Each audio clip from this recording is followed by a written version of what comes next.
भोजपुरी के लोक गायक कहे जाने वाले गोलू राजा, जिन्होंने काफ़ी स्टेज शो करते हैं और स्टेज शो के दौरान अनुपमा यादव को आप लोग जानते होंगे, सिंगर अनुपमा यादव, जो ये दोनों के बीच बहुत सारा स्टेज शो में झगड़ा और कुछ होता रहता है।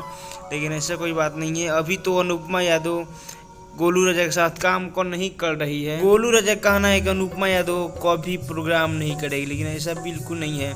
अनुपमा यादव प्रोग्राम करती है। और बात करते हैं गोलू राजा को, जो गोलू राजा काफ़ी छोटे से स्टेज शो करना स्टार्ट कर दिया। अभी तक इनका बहुत गाना वायरल हुआ है। अभी भी खूब स्टेज प्रोग्राम करते हैं और गोलू राजा खूब मेहनत करते हैं। मेहनत का वजह से आज यहाँ तक वह गोलू राजा पहुँच चुके हैं, जैसे कि आप लोग देख रहे हैं। जी हाँ दोस्तों, गोलू राजा एक ऐसा सिंगर है जो काफ़ी तेज़ी से गाते हैं और काफ़ी अच्छा गाते हैं। और इनके साथ जो भी काम करता है, गोलू राजा काफ़ी इमोशनल होकर कोई भी काम करते हैं। जी हाँ दोस्तों, जैसे कि अनुपमा यादव की इसी ने हिट किया था, और सिंगर निशा उपाध्याय जो वो भी स्टेज शो काफ़ी अच्छी करते हैं, उनको भी यही हिट किए थे, जैसे आप लोग जानते हैं। और गोलू राजा का स्टेज शो आप लोग कैसा लगता है कमेंट में जरूर बताइएगा। ऐसे भोजपुरी खबर के लिए अपने चैनल पर बने रहिएगा।